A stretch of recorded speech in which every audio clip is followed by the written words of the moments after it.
Assalamualaikum warahmatullahi wabarakatuh. Perkenalkan, nama saya Syifa Nur Rahyana dari kelas 10 AK4, nomor absen 18. Di sini saya akan membacakan tentang Kerajaan Sriwijaya.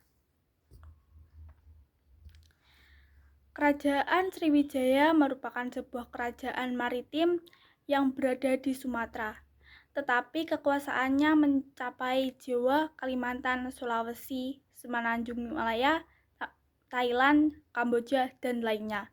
Sriwijaya berasal dari bahasa Sanskerta Sri yang berarti bercahaya dan Wijaya yang berarti kemenangan.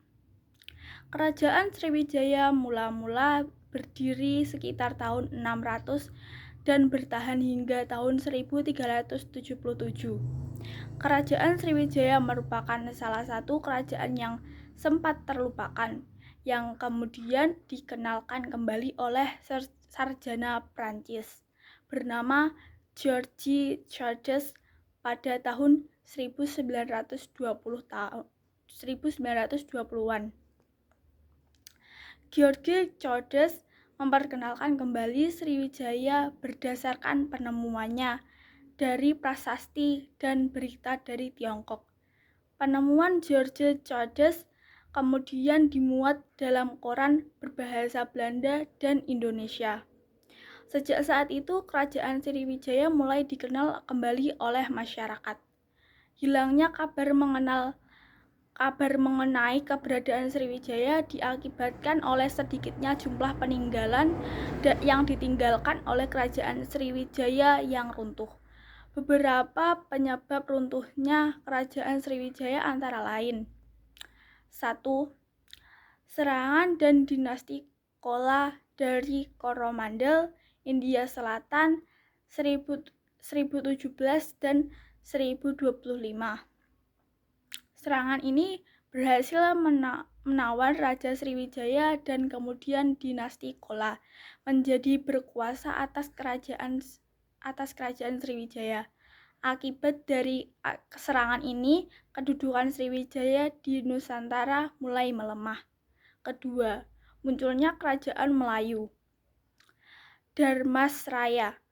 Setelah melemahnya kekuasaan dinasti Chola, kemudian muncullah kerajaan Dharmasraya yang mengambil alih Semenanjung Malaya dan juga menekan keberadaan Sriwijaya. Ketiga, alasan lain yang menyebabkan runtuhnya Sriwijaya adalah peran dengan kerajaan lain seperti Singasari, Majapahit, serta Dharmasraya. Selain sebagai penyebab runtuhnya Sriwijaya, perang ini juga menyebabkan banyak peninggalan Sriwijaya yang rusak atau hilang, sehingga keberadaannya sempat terlupakan selama beberapa abad.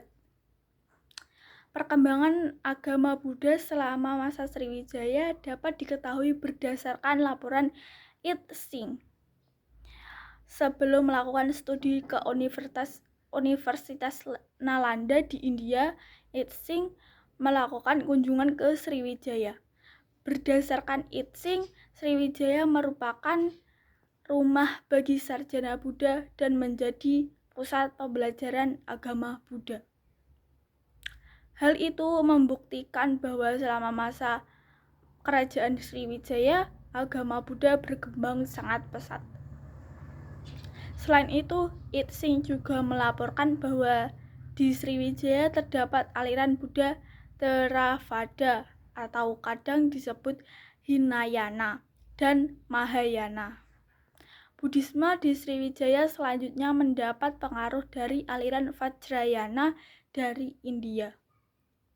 Pesatnya perkembangan agama Buddha di Sriwijaya juga didukung oleh seorang mahaguru Buddhis di Sriwijaya, yaitu Sakrakirti.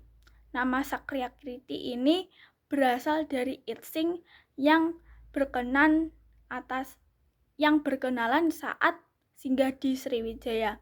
Selain mahaguru Buddhis, It Sing juga melaporkan ada perguruan Buddha yang memiliki hubungan baik dengan Universitas Nalanda, India, sehingga ada cukup banyak orang yang mempelajari Buddhisme di kerajaan ini dengan catatannya.